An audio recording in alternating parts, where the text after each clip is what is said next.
For those of you who are taking thesis seminar, 3 different ways I'll be assessing your literature reviews. I'm Benjamin Stewart at benjaminlstewart.org.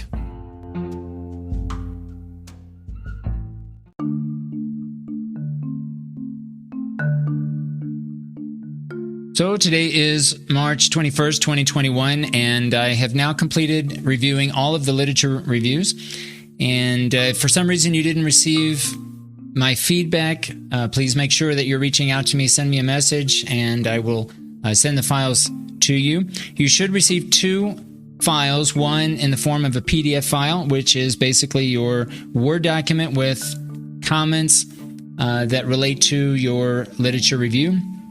And also you should receive a second file in the form of a video, which shows writing issues as detected by Grammarly.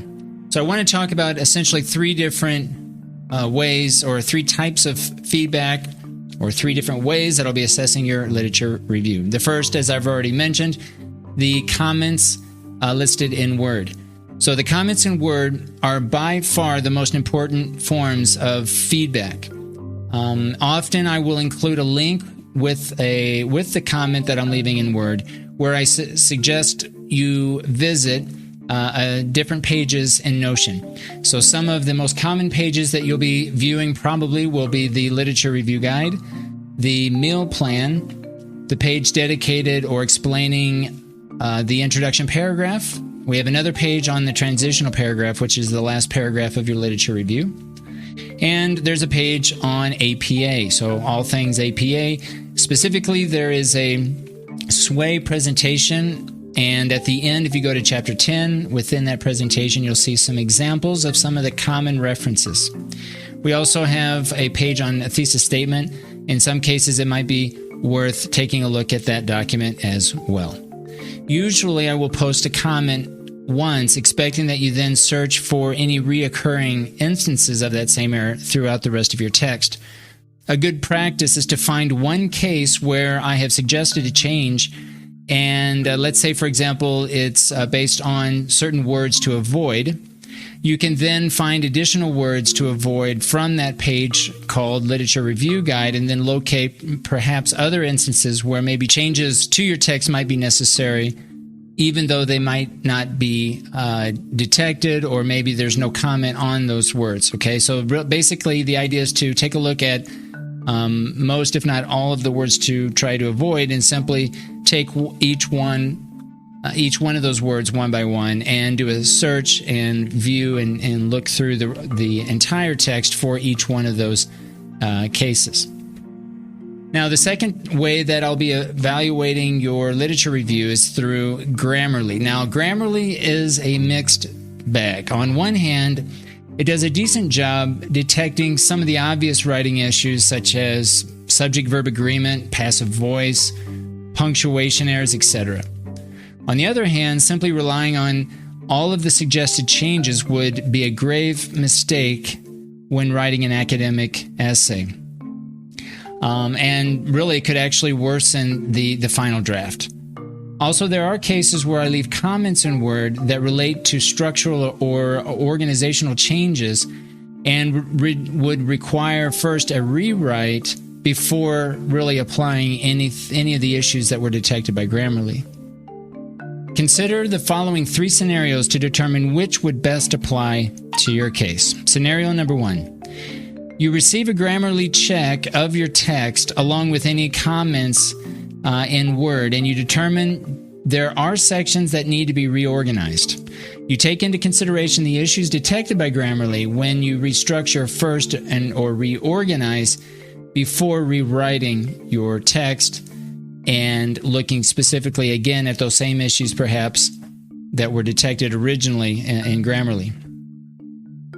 Scenario number 2, you receive a Grammarly check of your text along with my comments in Word, and you determine that the organization is fine, but changes to the mechanics are necessary. You check one by one each issue detected by Grammarly and determine if a change is needed, first taking into consideration the comments that were left in Word. So the comments in Word take precedent over anything related to Grammarly. There might be some changes or some issues that are detected by Grammarly that need to be overlooked, that need to be ignored, or maybe need to be changed in a different way based on the comments that I left in Word. So again, first, take into consideration the comments that I left in Microsoft Word. Scenario number 3.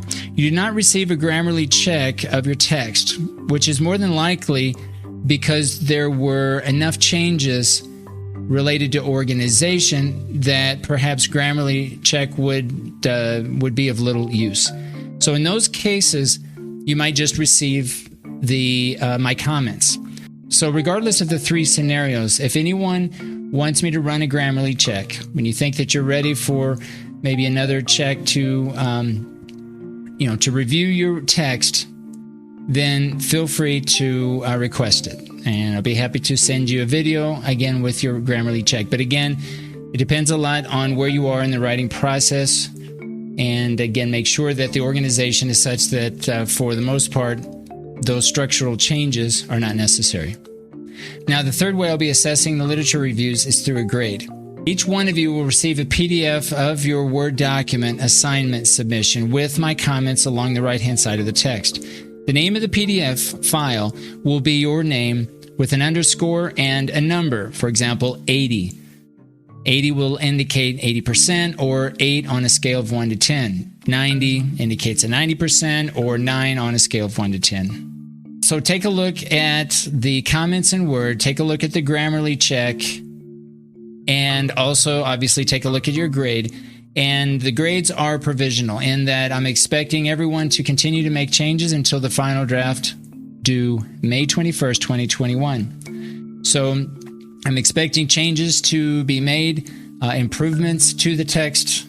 I'm expecting that everyone will be asking questions. If you're not sure about any of the content that I share in Notion, any of the feedback that I'm providing in Microsoft Word, any of the issues detected by Grammarly, if you're questioning or not sure about plagiarism or your grade overall, then reach out to me. Right now's the time, as we are working now in Unit 2. We're focusing now on data collection, but I will take questions if you are if you're not sure about any of the feedback. We can certainly talk about that outside of our tutoring sessions.